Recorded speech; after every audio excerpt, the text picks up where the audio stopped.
आज pastor Joseph Prince के साथ 3 यूहन्ना अध्याय 1 वचन 2 की ओर देखिए।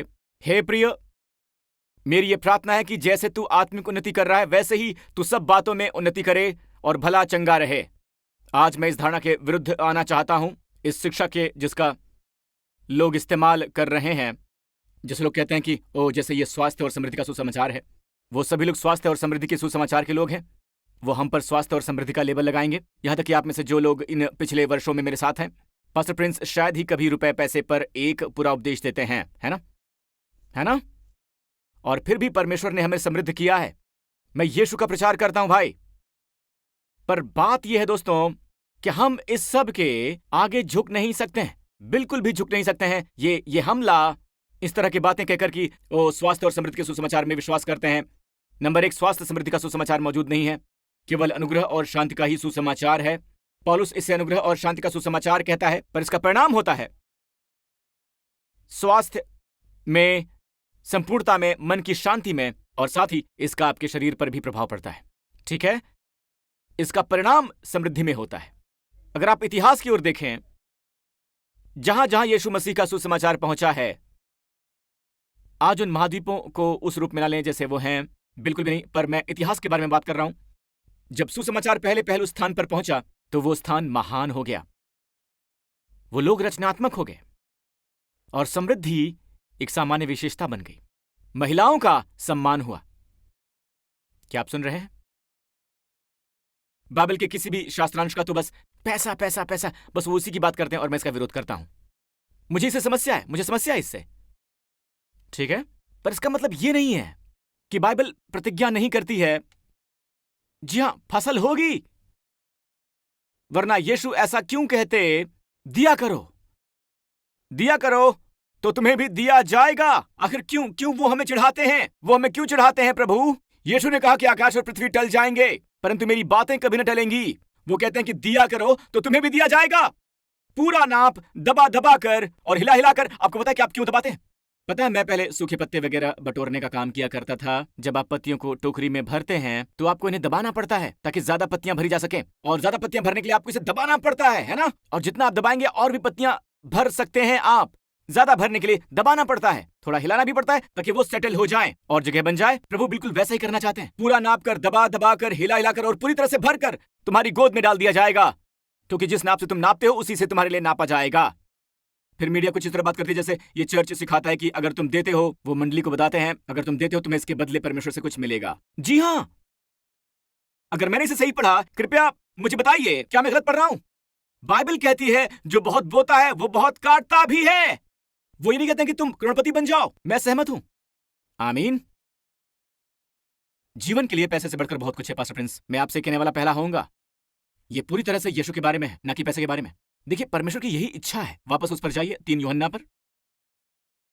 हे प्रिय, गौर कीजिए, हे प्रिय अगापिटोस उन लोगों के लिए लिखा गया है जिन्हें परमेश्वर प्रेम करता है, मतलब सभी विश्वासियों के लिए। यह संसार के लिए नहीं है।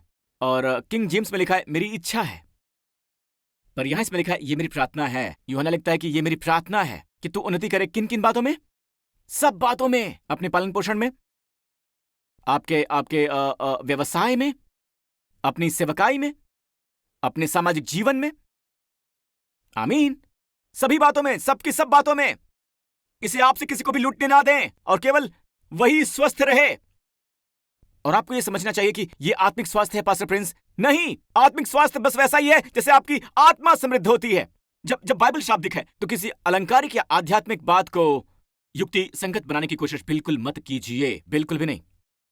परमेश्वर की स्तुति हो तो परमेश्वर चाहते हैं कि हम समृद्ध हों। इसके लिए मैंने आपको बहुत स्पष्ट शास्त्र वचन दिखाया है, बहुत ही साफ साफ। इब्राहिम जब वो बूढ़ा हो गया और जाने वाला है प्रभु के साथ रहने के लिए, तो बाइबल में उसका ये विवरण लिखा हुआ है। अब इब्राहिम बूढ़ा हो गया था, प्रभु ने इब्राहिम को आशीष दी। किन किन बातों में? सभी बातों में। पालन पोषण में, उसकी सेवकाई में, उसके झुंड में, उसके हर एक क्षेत्र में, लगभग हर एक क्षेत्र में। सभी बातों का मतलब है सभी बातों में।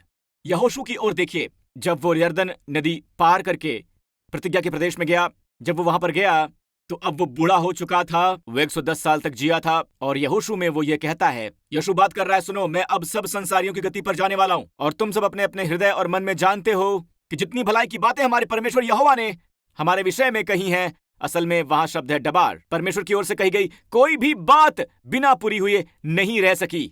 भलाई की जितनी भी बातें हैं हमारे परमेश्वर यहोवा ने हमारे विषय में कही हैं, उनमें से एक भी बिना पूरे हुए नहीं रह सकी। उनमें से एक भी नहीं जो पूरी ना हुई हो। आमीन। पता है, परमेश्वर वो हैं जो आपको हर क्षेत्र में आशीष देना चाहते हैं। काश ऐसा हो कि आपके जीवन के अंत में आपके बारे में कही जाए, आमीन, या रैप्चर के समय, और ये कि उनके जीवन में परमेश्वर का एक भी वचन विफल नहीं हुआ है। आमीन। और फिर ये दृष्टिकोण, खैर आपको पता है इजराइल के लिए आशीषें हैं और वो भौतिक आशीषें हैं, पर कलीसिया के लिए केवल आत्मिक आशीषें हैं। और मैं आपको बताऊंगा कि उन्हें कहां से मिली है। उन्हें ये यहां से मिली। इफिसियों 1। हमारे प्रभु यीशु मसीह के परमेश्वर और पिता का धन्यवाद हो कि उसने हमें मसीह में स्वर्गीय स्थानों में सब प्रकार की आशीषें दी हैं। सब प्रकार की आशीषें, देखिए, एक आत्मिक आशीष। और जिस तरह से वो कहते हैं आत्मिक, इसका मतलब है कि वो वास्तविक नहीं है। ये वास्तविक है, भौतिक वास्तविक है, पर आत्मिक। यही वो आत्मिक आशीष है जो ग्रीक शब्द निमोथिकॉस से ली गई है, जिसका मतलब है ऐसी चीजें जिनका मूल परमेश्वर में ही है। एक ग्रीक विद्वान थेयर के अनुसार, ऑलराइट, न्यूमोथिकॉस का ग्रीक में अर्थ है कि इसका मूल परमेश्वर में ही है। अब इसके बारे में सोचिए जरा। इस शब्द आत्मिक का इस्तेमाल हुआ है पवित्र आत्मा के वरदान के लिए।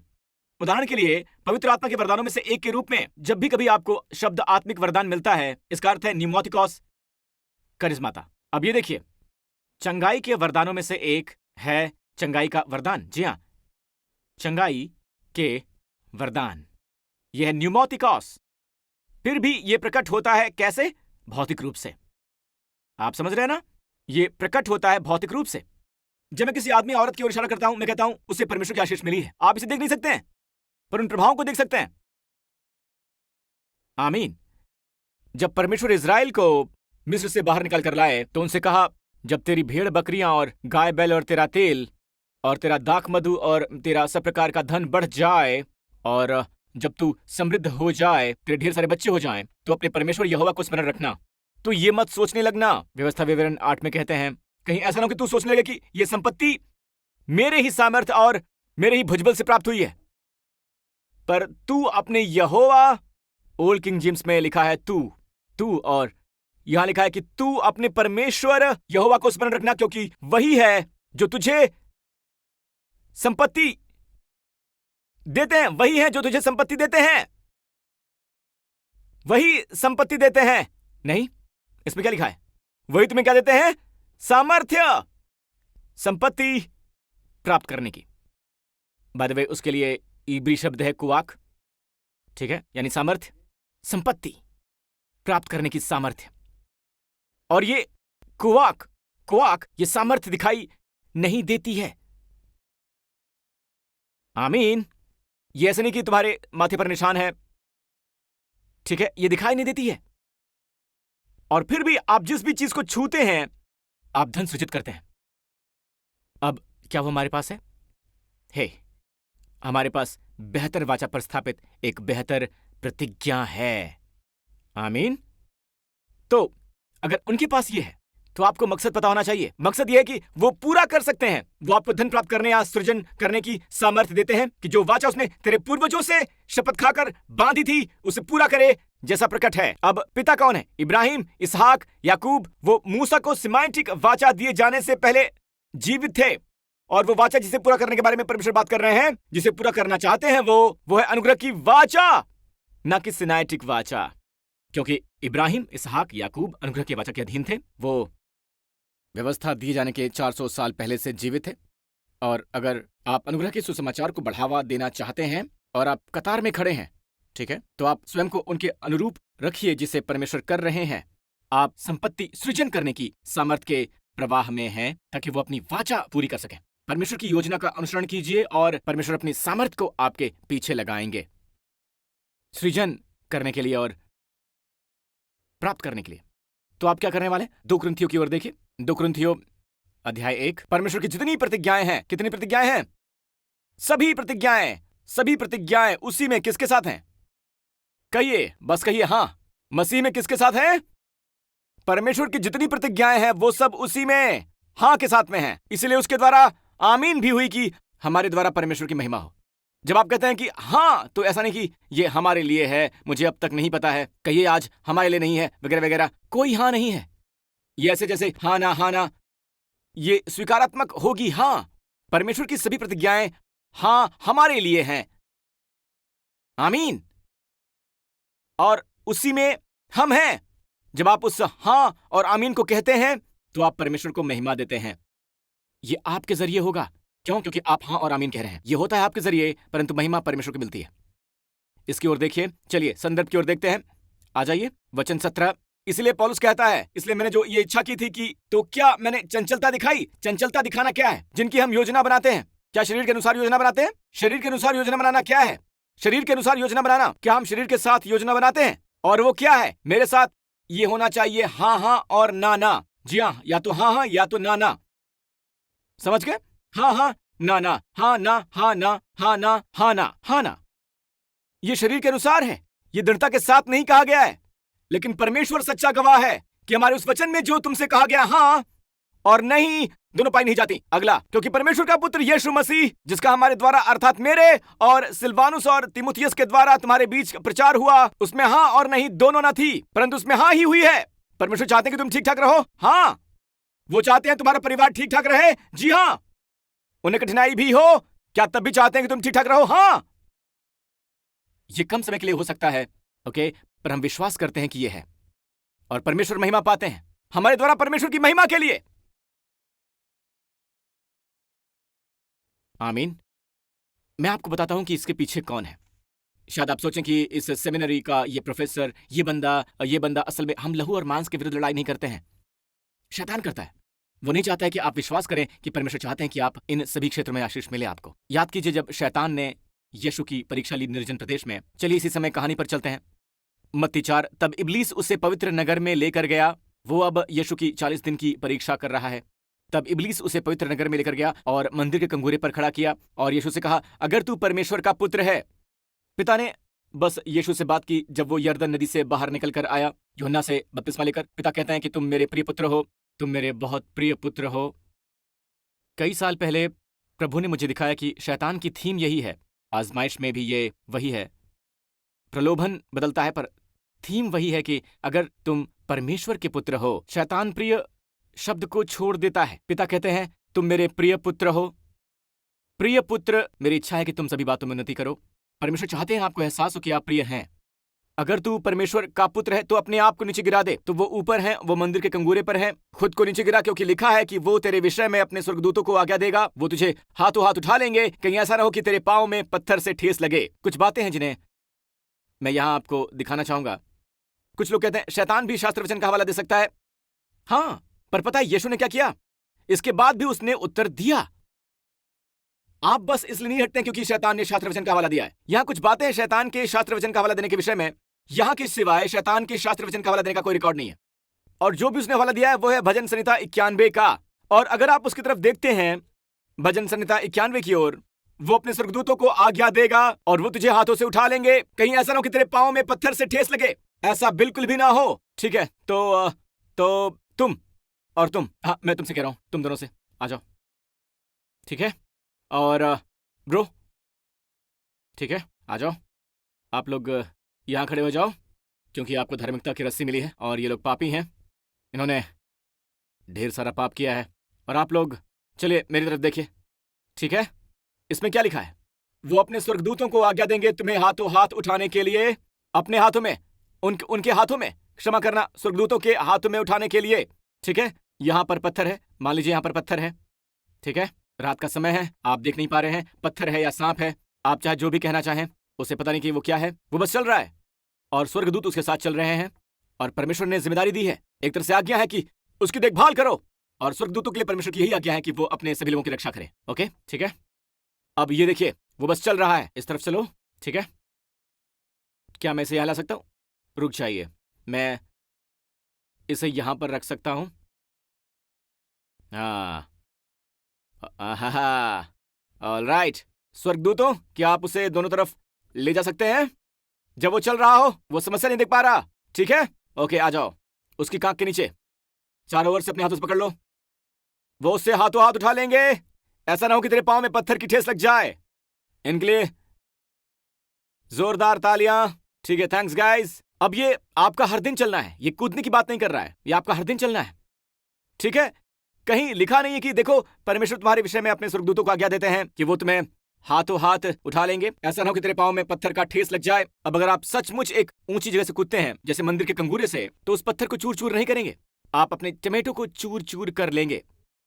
चूर चूर कर लेंगे, ये चीनी शब्द है। आप अपना सिर चूर चूर कर लेंगे, अपना सिर। जी हाँ, आपका सिर। जो आप कूदते हैं तो आपका सिर नीचे होगा और आपको ठोकर लगेगी। तो शैतान ये कहने की कोशिश कर रहा है, नीचे कूदो, मूर्ख बनकर बात करो। भजन संहिता 91 के बारे में जब हम सिखाते हैं तो पागलपन भरी चीजें मत करो, क्योंकि तुम अक्सर जल्दबाजी कर जाते हो और कहते हो मैं 91 से प्रभावित हूं। जी नहीं, नहीं, वो स्वर्गदूत हैं। हाँ, मैं सहमत हूं, परमेश्वर आपको स्वर्गदूत दें चर्च, और वो आपकी कार पर है, कार के चारों कोनों पर आपने गौर किया है आपकी कार हल्की हो जाती है क्योंकि स्वर्गदूत उठा लेते हैं, वो उठा लेते हैं। ओके, इसे देखिए, वो स्वर्गदूतों को आज्ञा देंगे कि वो तुझे हाथों हाथ उठा लेंगे, तुझे हाथों हाथ। मैं इसे समाप्ति पर ला रहा हूं। वो तुम्हें हाथों हाथ उठाएंगे। अब उस पर वापस आई जो शैतान ने कहा। शैतान ने यीशु से कहा, अगर तू परमेश्वर का पुत्र है तो अपने आप को नीचे गिरा दे, क्योंकि लिखा है कि वो तेरे विषय में अपने स्वर्गदूतों को आज्ञा देगा और वो तुझे हाथों हाथ उठा लेंगे। अब ये देखिए, ओके, तुम्हें हर तरह से, कितनी तरह से शब्द है डेरेक, कितनी तरह से शब्द तेरह है डेरेक। तो अगर आपका नाम है डेरेक तो असल में इसका अर्थ है यीशु। आनी हा डेरेक, मैं ही मार्ग हूं। डेरेक का मतलब है मार्ग या सफर या रास्ता। आपको पता है हम सभी के जीवन में यात्राएं होती हैं। हम पालन पोषण की यात्राएं कर रहे हैं, करियर की यात्रा के साथ हमारे पास है सेवकाई की यात्रा, संबंधों की यात्रा है। ये एक यात्रा है, ये एक दिन में समाप्त नहीं होगी, ये एक यात्रा है। परमेश्वर कहते हैं इन सभी यात्राओं में, बस केवल एक यात्रा में नहीं, वापस फिर से प्रतिज्ञा पर जाइए। आपकी सभी यात्राओं में आपके साथ वो सभी स्वर्गदूत हैं, आपकी देखरेख कर रहे हैं। आपके शारीरिक थकान से आपकी यात्रा में आपकी देखरेख कर रहे हैं। वो सब के सब आपके साथ हैं आपकी पूरी यात्रा के दौरान। तो शैतान जो चाहता है वो यह है कि जो कुछ आपके पास है उसे छीन लेना। अब मैं इसे समाप्त करूंगा। कैसा रहेगा अगर हम इसका अनुभव कर सकें? मैं जानता हूं कि परमेश्वर ने हमें मसीह में स्वर्गीय स्थानों में सब प्रकार की आशीषें दी हैं। हम इसे वास्तविक अनुभवात्मक तरीके से कैसे अनुभव कर सकते हैं? 2 पतरस अध्याय 1। चलिए हम सब पहले 2 वचनों को एक साथ पढ़ लेते हैं। परमेश्वर के और हमारे प्रभु यीशु के पहचान के द्वारा अनुग्रह और शांति तुम में बहुतायत से बढ़ती जाए। अब मैं आपके लिए वैसे ही पढ़ने वाला हूं जैसे इसे एक यहूदी पढ़ेगा। खसिड वे शलोम, अनुग्रह और शांति, या शलोम में इसका मतलब बस मन की शांति नहीं है, स्वास्थ्य है। शलोम का मतलब है संपूर्णता, शलोम का मतलब है तंदुरुस्ती। दरअसल हम शब्दों के इतने अभ्यस्त हो जाते हैं कि हम उनकी यहूदी जड़ों को भूल जाते हैं। इसलिए वो यहूदी विश्वासियों को भी लिख रहा है। तो मुझे विश्वास है कि हम अन्य जातियों के विश्वासी इससे लाभ पा सकते हैं, वो सब भी इससे पा सकते हैं। पर साथ ही वो अनुग्रह का इस्तेमाल खसद वे शलोम की तरह कर रहा है। जितने भी अनुग्रह चाहते हैं, जो लोग भी इसके योग्य और अनुकूल नहीं है, उन्हें मिले ज्यादा स्वास्थ्य, ज्यादा शांति, ज्यादा सुकून, ज्यादा तंदुरुस्ती और ज्यादा संपूर्णता। ये कैसे आती है? ये कई गुना कैसे हो जाती है? ये सब आती है हमारे प्रभु यीशु मसीह और परमेश्वर के द्वारा। यीशु ही हमारे परमेश्वर हैं, हमारे प्रभु हैं।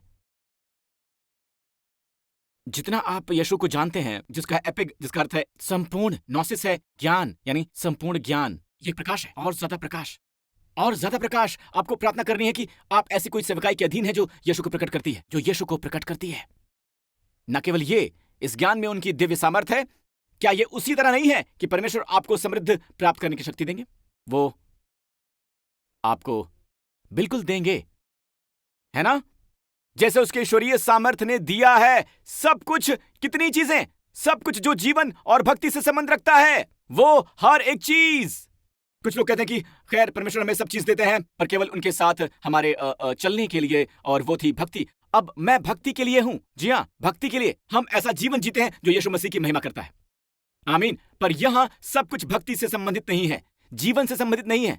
असल में मूल ग्रीक में है प्रो लाइफ, जो लिया गया है शब्द प्रो और लाइफ से, जो शब्द प्रोस, सभी कुछ जो प्रो लाइफ है वो आपके जीवन में जीवन का निर्माण करेगा। यह है स्वास्थ्य समर्थक जीवन, जीवन वित्त समर्थक जीवन है। आपके जीवन के लिए, आपके जीवन के लाभ के लिए है, ना कि भक्ति के लिए। सब कुछ भक्ति के लिए नहीं दिया जाता है।